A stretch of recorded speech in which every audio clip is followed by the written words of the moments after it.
আসসালামু আলাইকুম।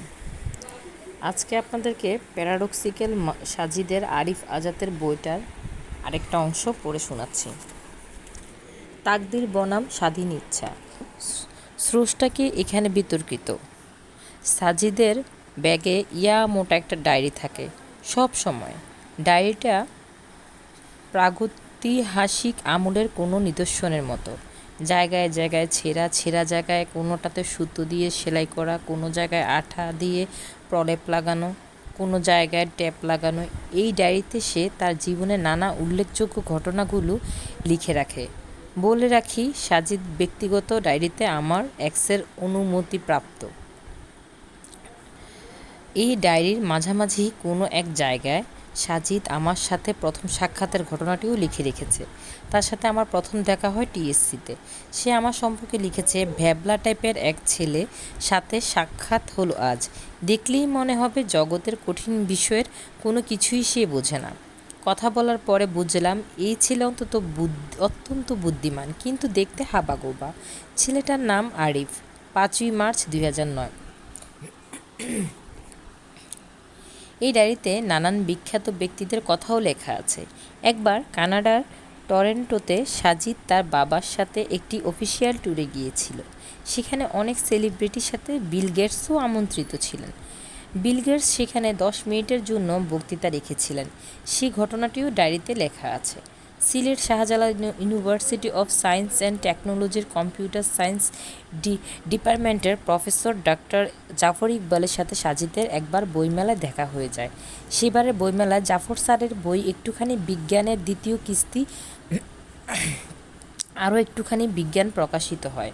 বই কিনে বের হওয়ার পথে জাফর স্যারের সাথে দেখা হয় যায় সাজিদের। অটোগ্রাফ নিয়ে স্যারের কাছে এসে জানতে চাইল, স্যার একটুখানি বিজ্ঞান পাইলাম, এরপর পাইলাম আরও একটুখানি বিজ্ঞান, এটার পরে আরও একটুখানি বিজ্ঞান, কবে পাচ্ছি? সেদিন নাকি জাফর স্যার মিষ্টি হেসে বলেছিলেন, পাবে পাবে। নিজের সাথে ঘটে যাওয়া এরকম অনেক ঘটনাই ঠাঁই পেয়েছে সাজিদের ডায়েরিতে। ডায়েরির আর্দ্র প্রান্ত আমার পড়া ছিল, কিন্তু সেমিস্টার ফাইনালের সামনে চলে আসায় গত বেশ কিছুদিন তার ডায়েরিটা আর পড়া হয়নি। সেদিন থার্ড সেমিস্টারের শেষ পরীক্ষাটি দিয়ে রুমে এলাম। এসে দেখি সাজিদ ঘরে নেই। টেবিলের উপরে তার ডায়েরিটা খোলা অবস্থায় পড়ে আছে। ঘামাক্ত শরীরে কাঠফাটা রোদের মধ্যে ক্যাম্পাস থেকে হেঁটে বাসায় ফিরছি। এই মুহূর্তে বসে ডায়েরিটা উল্টাবো সে শক্তি বা ইচ্ছে কোনোটাই নেই। কিন্তু ডায়েরিটা বন্ধ করতে গিয়ে দেখি শিরোনামে আমার চোখ আটকে গেল। আমি সাজিদের টেবিলে বসে পড়ি। লেখাটির শিরোনাম ছিল ভাগ্য বনাম স্বাধীন ইচ্ছা শক্তি। স্রষ্টা কি এখানে বিতর্কিত? বেশ লোভনীয় শিরোনাম। শারীরিক ক্লান্তি ভুলেই আমি ঘটনাটির প্রথম থেকে পড়া শুরু করলাম। ঘটনাটি সাজিদের ডায়েরিতে যেভাবে লেখা ঠিক সেভাবেই তুলে ধরছি। কয়েকদিন আগে ক্লাসের থার্ড পিরিয়ডের মফিজুল রহমান স্যার এসে আমাকে দাঁড় করালেন। বললেন, তুমি কি ভাগ্য তাকদিরে বিশ্বাস করো? আমি আচমকা অবাক হলাম। আসলে এই আলাপগুলো হলো ধর্মীয় আলাপ। মাইক্রোবায়োলজির একজন শিক্ষক যখন ক্লাসে এসে এসব জিজ্ঞেস করে, তখন খানিকটা বিতর্কবোধ করাই স্বাভাবিক। স্যার আমার উত্তরের আশায় মুখের দিকে চেয়ে আছেন। আমি বললাম, জি স্যার, অ্যাজ এ মুসলিম আমি তাকদিরে বিশ্বাস করি। এটি আমার ইমানের মূল 7টি বিষয়ের মধ্যে একটি। স্যার বললেন, তুমি কি বিশ্বাস করো যে মানুষ জীবনে যা যা করবে সব কিছুই জন্মের অনেক বছর আগে তা তাকদিরে লিখে দেওয়া হয়েছে? জি স্যার, আমি উত্তর দিলাম। বলা হয় স্রষ্টার ইচ্ছা ছাড়া গাছের একটি ক্ষুদ্র পাতাও নড়ে না, তাই না? জি স্যার। ধরো আজ সকালে একজন লোককে করলাম, তাহলে কি আমার তাকদির এটি পূর্ণ নির্ধারিত ছিল না? জি ছিল। আমার তাকদির যখন লেখা হচ্ছিল তখন কি আমি জীবিত ছিলাম? না স্যার, জীবিত ছিলেন না। আমার তাকদিরে কে লিখেছে? কার নির্দেশে লেখা হয়েছে? স্রষ্টার। তাহলে সোজা ও সরল লজিক এটা বলে আজ সকালে যে টি আমি করেছি সেটি মূলত আমি করিনি। আমি এখানে একটি রোবট মাত্র। আমার ভেতরে একটি প্রোগ্রাম সেট করে দিয়েছে স্রষ্টা। সেই প্রোগ্রামে লেখা ছিল যে আজ সকালে আমি একজন লোককে করব। সুতরাং আমি ঠিক তাই করেছি, যা আমার জন্য স্রষ্টা পূর্বে ঠিক করে রেখেছেন। এতে আমার কোনো হাত নেই। Do you agree Sajid? কিছুটা স্যার, আমি উত্তর দিলাম। মফিজুল স্যার এবার হাসলেন, হেসে বললেন, আমি জানতাম তুমি কিছুটাই একমত হবে, পুরোটা নয়। এখন তুমি আমাকে নিশ্চয়ই যুক্তি দেখিয়ে বলবে, স্যার স্রষ্টা আমাদের একটি স্বাধীন ইচ্ছাশক্তি দিয়েছেন, আর এটা দিয়ে ভালো মন্দ বিচার করে চলি, রাইট? জি স্যার, কিন্তু সাজিদ, এটা খুবই lame logic. Do you know, ধরো আমি তোমার হাতে বাজারের একটি তালিকা দিলাম, তালিকা যা যা কিনতে হবে তার সব কিছুই লেখা আছে। এখন তুমি বাজার করে ফিরলে, তুমি ঠিক তাই তাই কিনলে যা আমি তালিকায় লিখে দিয়েছি, এবং তুমি এটা করতে বাধ্য। এতটুকু বলে স্যার আমার কাছে জানতে চাইলেন, বুঝতে পারছো? আমি বললাম, জি স্যার, ভেরি গুড। ধরো তুমি বাজার করে আসার পর একজন জিজ্ঞেস করলো, সাজিদ কি কি বাজার করেছো? তখন আমি উত্তর দিলাম, ওর যা যা খেতে মন চেয়েছে তাই কিনেছে। বলো তো আমি সত্য বলেছি কি না?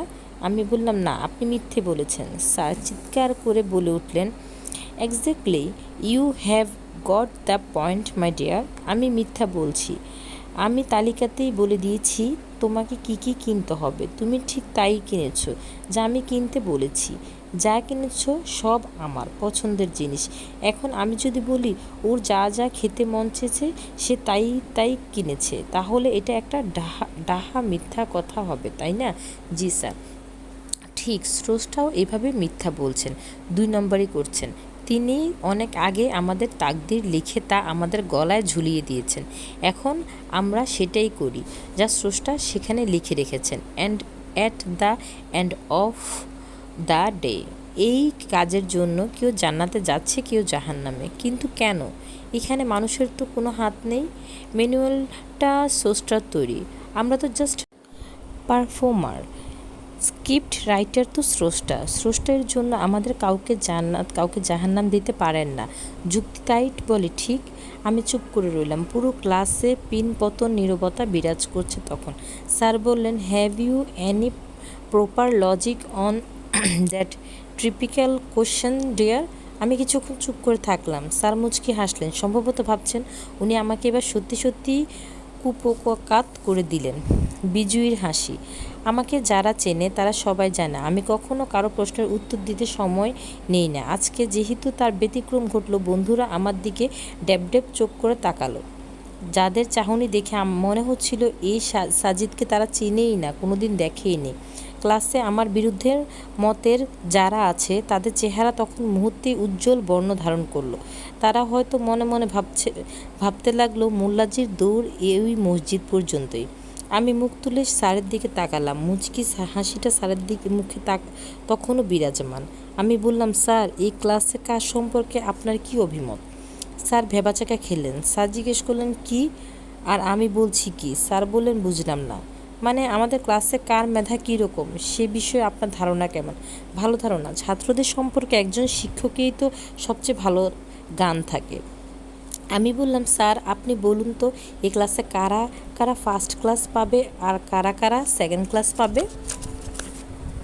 স্যার কিছুটা বিস্মিত হলেন, বললেন, আমি তোমাকে অন্য বিষয়ে প্রশ্ন করছি, তুমি আউট অফ কনটেক্সটে গিয়ে পাল্টা প্রশ্ন করছো সাজিদ।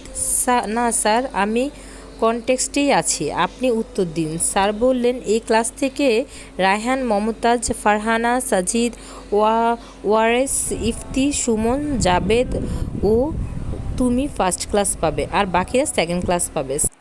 আজ এতটুকুই।